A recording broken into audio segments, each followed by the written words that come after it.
Agora, ainda falando de Donald Trump, tem alguns aspectos que a gente precisa compreender, né? As consequências dessa vitória também para a política dos Estados Unidos, porque essa vitória esmagadora para muitos também foi benéfica para o Partido Republicano, porque conseguiu maioria no Senado e, segundo as projeções, também terá vantagem na Câmara de Representantes, o que deve garantir alguma tranquilidade para o futuro governo.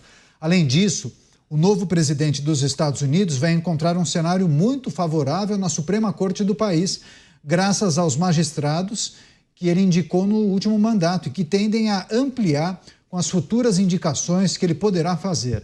A Corte tem atualmente nove ministros e atualmente 6, isso, exatamente, são 9 ministros e 6 são conservadores, essa informação já confirmada. Na última vez que um presidente dos Estados Unidos teve um cenário institucional tão favorável para governar, foi na década de 1960, quando Lyndon Johnson, que era do Partido Democrata, teve o Congresso e a Suprema Corte ao seu lado e usou isso, inclusive, para aprovar direitos civis e acabar com a segregação racial no país. Ontem o Mota chegou a tratar disso na sua reflexão, no seu comentário, né, Mota? Um cenário muito positivo para essa nova gestão de Donald Trump. Já tínhamos destacado o Senado, projeções indicam também um número maior de republicanos e também tem um aspecto que envolve as indicações para a Suprema Corte. No que isso pode culminar favoravelmente para a administração de Donald Trump, que isso pode mudar na prática para o americano? Cariato, muita gente ainda não entendeu o tamanho da vitória de Donald Trump. Ela foi monumental. Vale lembrar, mais uma vez, a quantidade de institutos, analistas e veículos de mídia que disseram que ia ser uma disputa apertadíssima, né? Totalmente imprevisível, tudo podia acontecer. Agora, basta pegar o mapa eleitoral dos Estados Unidos, da eleição de ontem, e você vai ver. O mapa está todo colorido de vermelho, a cor do Partido Republicano. Como eu falei ontem, um dos aspectos mais significativos disso é que essa é a primeira eleição desde 1976, na qual a chapa vencedora não tem ninguém com sobrenome Bush, Clinton ou Biden.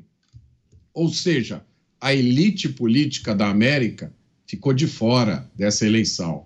O Trump é um outsider, ele não é um político de carreira. E o vice dele, o J.D. Vance, tem origens humildes. Ele não vem de uma família de políticos onde o papai já foi presidente ou o marido já foi presidente. É como se Trump, depois dessa vitória, tivesse recebido uma carta branca do eleitorado americano. Conserta esse país. E a consequência é que o pânico está instalado na esquerdosfera americana. O pessoal realmente está perdendo todo o bom senso.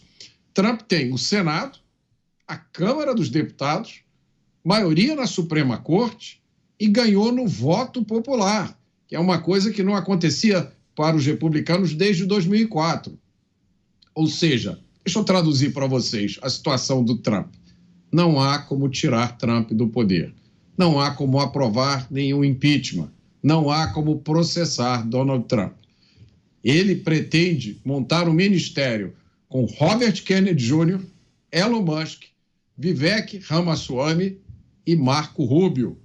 Ele vai fazer um estrago histórico na agenda lacradora da esquerda. Portanto, meus amigos, o choro é justificado. O choro é livre, né?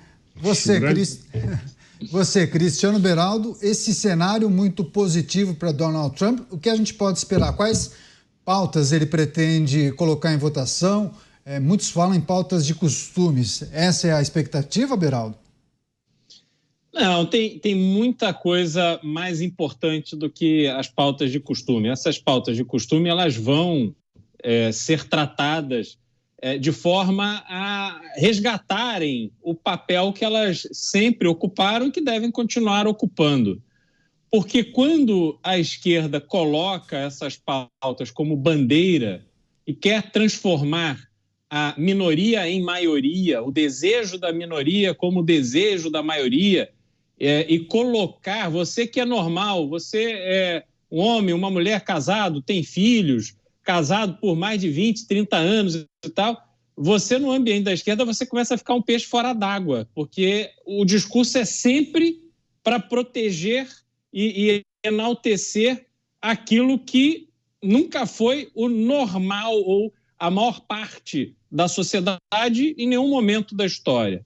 Então, Donald Trump trata com respeito aquelas pessoas que fazem as suas opções pessoais, mas terá uma gestão voltada para a maioria, o que a maioria deseja. Foi esta maioria, conhecendo as suas opiniões sobre todos esses assuntos, foi esta maioria que lhe deu a vitória no voto e no colégio eleitoral, como destacou o Mota. E aí tem um outro ponto, Canhata, onde as pessoas apontam o dedo, as pessoas de esquerda, isso é muito comum aí no Brasil, apontam o dedo para dizer, agora, você acha que o Trump vai fazer, ele só vai fazer besteira, que não sei... Essa grita não tem nenhuma razão de ser. Donald Trump, primeiro, foi eleito e evitou com esta eleição uma tragédia, que esta é minha convicção. Aconteceria uma tragédia nos Estados Unidos e no mundo com uma administração, uma presidência de Kamala Harris. Simplesmente porque eu não enxerguei nela, durante todo este período, qualificações necessárias para conduzir um país do tamanho da importância dos Estados Unidos e resolver conflitos tão graves como temos hoje no mundo, entre Rússia e Ucrânia, Israel, Irã e por aí vai. Então, hoje temos um mundo com a possibilidade de ter uma melhora significativa. Essa melhora vai se consolidar, Canhato, o tempo dirá, e nós estaremos aqui para acompanhar e cobrar. O povo americano vai cobrar isso dele, só que tem uma diferença, só para terminar meu comentário, tem uma diferença muito importante em relação ao seu primeiro mandato. Hoje, Donald Trump está cercado de pessoas altamente qualificadas e comprometidas com os seus objetivos. Ele formará um ministério com pessoas dele, do grupo dele, com perfis diferentes e competências em diferentes áreas. E isso fará toda a diferença para os Estados Unidos. Pois é, escutei gente falar justamente isso. Donald Trump terá todas as ferramentas para fazer uma administração muito melhor do que foi a sua primeira gestão, que muitos elogiam até hoje. Você, Dávila, ter maioria no Senado, na Câmara e na Suprema Corte é um cenário perfeito para quê? É aquilo que nós falamos, né? Fez cabelo, barba e bigode, né? Fez tudo, tá? Serviço completo aí. Mas eu queria fazer uma outra colocação aqui, um pouco para mostrar que nós temos uma visão da política, e realmente no Brasil é assim, que quando você captura o Estado, a presidência da República, o Congresso Nacional, você tem um poder extraordinário de fazer grandes mudanças, porque nós temos um poder altamente concentrado em Brasília. O nosso federalismo é de mentirinha. Então, quando você conquista o poder em Brasília, você realmente tem um poder transformador se conquistar as duas casas. Nos Estados Unidos, é verdade, Donald Trump teve uma vitória estrondosa e vai ter maioria na Câmara e no Senado. Mas é bom lembrar sempre, a história americana mostra isso, que o dinamismo da sociedade civil americana, ele existe a despeito de quem está na presidência da República. E isso é muito importante. O conceito de meritocracia, a crença no empreendedorismo, a crença que o cidadão tem que tomar conta dos seus próprios negócios, do seu destino e da comunidade, tem que participar da vida da comunidade. Isso existe a despeito do presidente da República. E esse é o grande ativo dos Estados Unidos. É uma capacidade de mobilizar pessoas, recursos, numa escala que nenhum outro país tem. E aqui eu queria trazer um exemplo histórico para mostrar isso.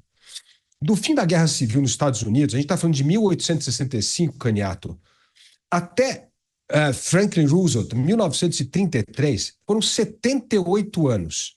Com exceção do Teddy Roosevelt e do Cleveland, o resto só foram presidentes medíocres. Só foram presidentes medíocres. Não teve nenhum...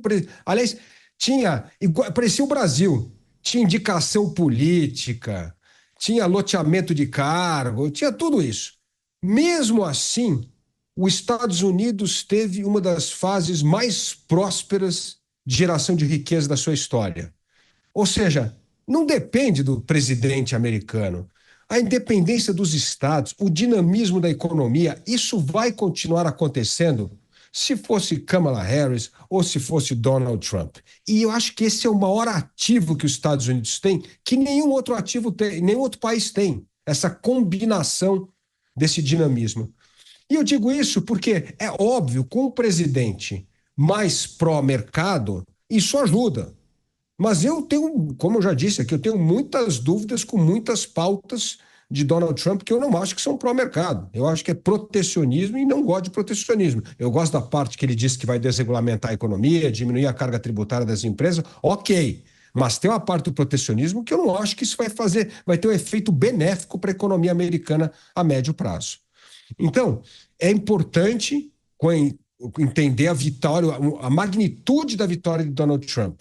Mas é importante ver esse dinamismo de uma sociedade que vive, cresce, prospera a despeito dos governos do dia. E arrematar você, Mota, a expectativa para as medidas que serão tomadas por Donald Trump.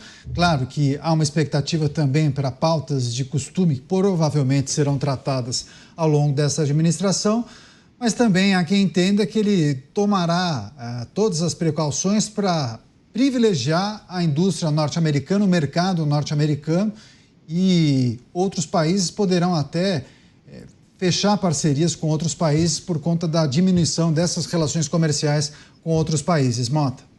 Bom, Donald Trump pode ser muitas coisas, mas burro ele não é. E como vocês já disseram aqui, ele tem um dos melhores, vai formar um dos melhores ministérios, talvez da história dos Estados Unidos, do planeta Terra. Ele tem, assessorando ele tem como componente fundamental da vitória dele Elon Musk, um bilionário, empreendedor, ficou bilionário porque é empreendedor, que tem sua mão em 4 ou 5 indústrias diferentes, todas ligadas à alta tecnologia e fundamentais para o avanço da humanidade. Então, eu acho difícil, eu acho improvável, tudo pode acontecer, mas eu acho improvável esse cenário em que Donald Trump vai conduzir os Estados Unidos a um ambiente protecionista e vai atrasar as relações exteriores dos Estados Unidos. Eu acho que não, eu acho que ele vai fazer algumas correções de rumo que são necessárias para o bem dos Estados Unidos, mas os Estados Unidos ficaram ricos comerciando com o mundo inteiro, se abrindo para o mundo inteiro. E agora, a gente não pode esquecer considerações geopolíticas, especialmente no mundo que é polarizado hoje, entre Rússia e China de um lado e os Estados Unidos do outro.